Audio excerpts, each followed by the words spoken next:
Assalamualaikum warahmatullahi wabarakatuh. Para ulama dunia menanti tahun 2024 bakal datangnya tokoh Islam ini. Siapa dia? Simak videonya sampai habis. Tanpa kita sadari bahwa kiamat semakin mendekati kita, banyak para ulama yang mengingatkan akan hal ini. Para ulama menjelaskan tanda-tanda yang diberikan Allah Subhanahu wa Ta'ala tentang akan datangnya hari kiamat. Tak juga menjelaskan tanda-tandanya, para ulama juga mengajak kita senantiasa tetap berada di jalan Allah Subhanahu wa Ta'ala.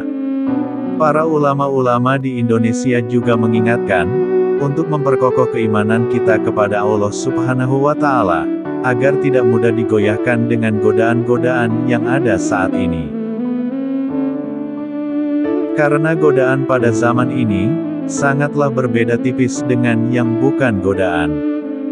Jadi kita wajib lebih jeli untuk membedakannya, agar memperkuat pegangan kita terhadap agama kita.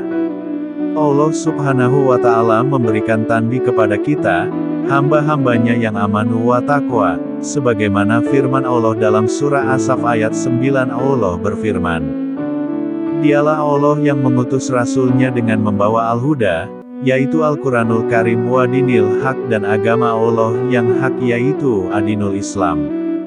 Agar Allah menangkan di atas semua agama-agama ini, walaupun orang musyrik benci, walaupun orang kafir benci, tetap Islam akan dimenangkan oleh Allah Subhanahu wa Ta'ala."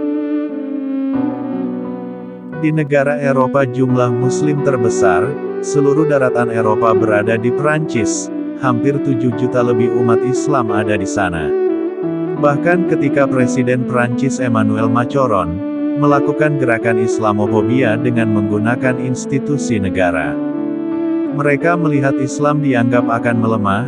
Akan tetapi apa yang sudah diingatkan oleh Allah Subhanahu wa Ta'ala dalam surat As-Saff dalam ayat 8. Mereka hendak memadamkan cahaya agama Allah ini dengan mulut-mulut mereka, dengan ucapan-ucapan mereka, dengan mesin informasi mereka, tapi Allah Subhanahu wa Ta'ala tetap menyempurnakan cahaya agamanya.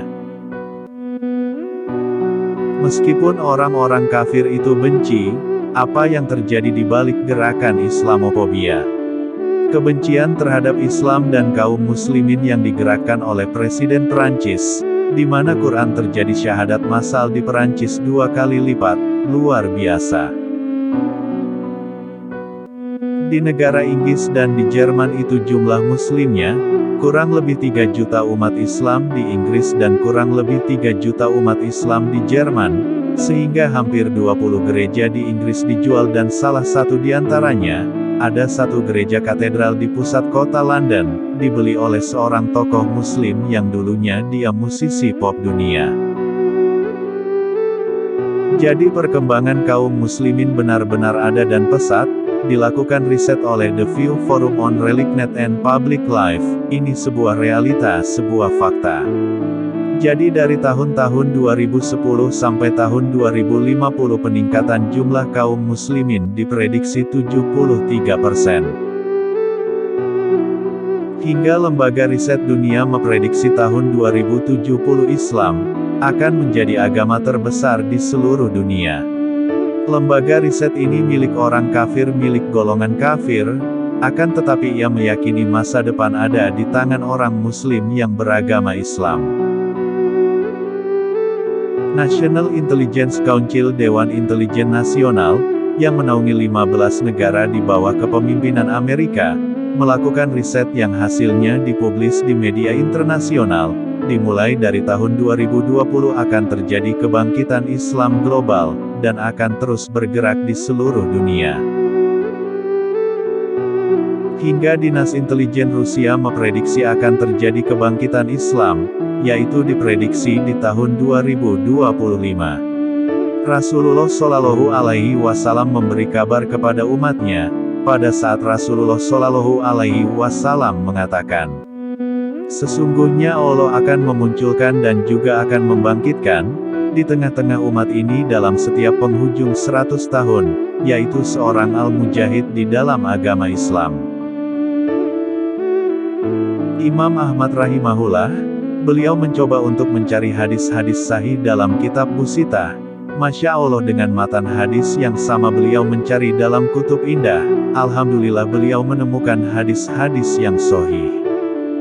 Beliau pelajari, beliau teliti, beliau kaji secara dalam, akhirnya beliau mengambil satu kesimpulan mujahid. Yang pertama yaitu Khalifah Umar bin Abdul Aziz, yaitu cucunya Khalifah Umar bin Khattab jika 100 tahun lagi mujahid. Yang kedua gurunya Imam Ahmad yaitu Imam Syafi'i, kemudian 100 tahun lagi jawabannya. Para ulama-ulama dunia, salah satu diantaranya, yaitu Wakil Sekjen Rabithah Ulama Palestina, beliau adalah Syekh Dr. Abu Bakar Al-Awaidah. Selama di penjara di Israel beliau mencoba melakukan riset, dengan pijakan Al-Quran dan As-Sunnah dan kitab-kitab, yang ditulis oleh ulama ahli sunnah, akhirnya mengambil satu kesimpulan yang insya Allah akan terjadi Syafiatul Islam, yaitu, pada tahun 2024, jadi kurang 2 tahun lagi, tapi semuanya wallahu alam, hanya Allah yang tahu. Dari hasil kajian ini Allah Subhanahu wa Ta'ala akan memunculkan pemantik awal kebangkitan Islam global dari arah timur, kata beliau, insya Allah dari Indonesia, hingga beliau meneteskan air matanya. Pusat kemenangan Islam di akhir zaman, Allah takdirkan di Baitul Maqdis dan di sekitar Baitul Maqdis Palestina, bukan di Mekah, bukan juga di Madinah. Inilah yang dikabarkan oleh Rasulullah Shallallahu Alaihi Wasallam. Akan tetapi pemantik awal ini diharapkan akan muncul dari arah timur, yaitu dari negara Indonesia. Sehingga, para ulama menunggu momen yang istimewa di seluruh dunia. Semua berdoa mudah-mudahan Allah jadikan negara Indonesia menjadi pemantik awal kebangkitan Islam global, dan ini diprediksi di tahun 2024. Wallahu a'lam bishawab. Jangan lupa subscribe, like, komen, dan share.